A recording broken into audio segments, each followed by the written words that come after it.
سوال دوم منصور جان رحیموف: شمایان که از پیشرفت کشور و عذاب و مشقت‌های مهاجران سخن می‌کنید، آیا نمی‌شود که کمبودی‌های حکومت را ناگفته برای آنها کمک نمایید؟ خب دوستان عزیز، ما یک حرکت اپوزیسیونی هستیم، یک سازمان اپوزیسیونی در تمام دنیا، چه اروپا است چه در شرق است. وظیفش این گفتن کمبودی‌های جامعه است، نه تنها کمبودی‌های حکومت بلکه آشکار کردن مشکلات است. وقتی که خود حکومت همیشه خودش را تعریف میکند، باید که یک نیرو، یک گروه از کمبودیا هم صحبت کند. اما ما وقتی که درباره مشکلات مهاجرین صحبت میکنیم، به معنی آن نیست که فقط حکومت را تنقید کرده باشیم. این هم به معنی آن است که ما میخوایم برای مهاجرین راه حل پیشنهاد کنیم. برای مثال وقتی که من هنوز در داخل کشور بودم و وکیل مجلس نمایندگان بودم، یکی از پیشنهادهای اساسی من، حتی این پیشنهاد ما در برنامه حزب ما هم در برنامه پیش از انتخاباتی بود که باید در تاجیکستان وزارت مهاجرین تأسیس داده شود. زیرا اگر ما میخوایم واقعا مشکل مهاجرین تاجیک در خارج حل شود، باید یک ساختار علاهیده در سطح وزارت تأسیس داده شود که مخصوص مشغول مشکلات و وضعیت مهاجرین تاجیک باشد. ما بیشتر از 2 میلیون مهاجر داریم.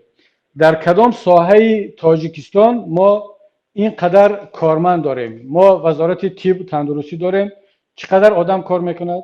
من فکر نکنم که 2 میلیون باشد. ما وزارت صنعت داریم، خود پرزیدنت گفت که چند میلیون آدم در ساحه صنعت کار میکنند، فقط چند هزار کارگر در ساحه صنعت باقی مونده است، ولی وزارت صنعت داریم. ما صنعت نداریم ولی وزارت صنعت داریم. ما قریب که طب نداریم، طب تاجیکستان از بین رفته است، ما وزارت تندرستی داریم. ما ساحه کشاورزی هم قریب از بین رفته ایستاده است، دیگر مردم رو به هجرت آوردن، وزارت کشاورزی داریم. چرا وقتی که 70% درآمد کشور از حساب مهاجرین است، 70% عائله های تاجیکستان از حساب مهاجرین خوانده و پوشانده می شوند، مگر مهاجر تاجیک حق ندارد که یک وزارت داشته باشد؟ مگر این پیشنهاد ما پیشنهادی بد است؟ مگر این تنقید حکومت است؟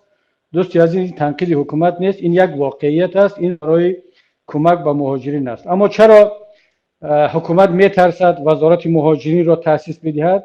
زیرا اعتراف کردن نمیخواهد. از این حرف میترسد که اعتراف کند که یگانه خوراننده و پوشاننده تاجیکستان این مهاجر هست.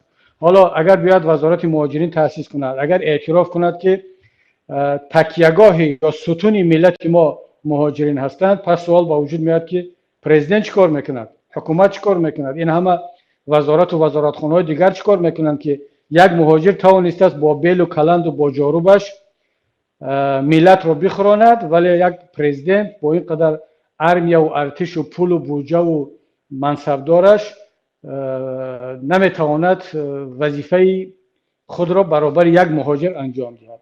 چون این حقیقت را اعتراف کردن نمیخواهند و وضعیت را طرز وانمود میکنند که یا که تمام این زندگی مردم در تاجیکستان با شرافت و با نتیجه سیاست های خردمندانه در ناخنک البته یک نفر هست، و همین خاطر اینها نمیخواهند که بیاین اعتراف کنند که ما یک گروه از هموطنان داریم که مهاجر هستند و آنها امروز تاجیکستان را خورانده و پوشانده ایستادند. اگر این پیشنهاد ما یگان بدی دارد یا پیشنهادهای دیگری که ما برای مهاجرین کرده ایستادیم یگان بدی داشته باشد، مرحمت شما ما را بگوید و این به هیچ وجه به معنای تنقید نیست. اگرچه ما حق داریم حکومت رو تنقید کنیم و واقعا هم هست برای چی حکومت رو تنقید کرد.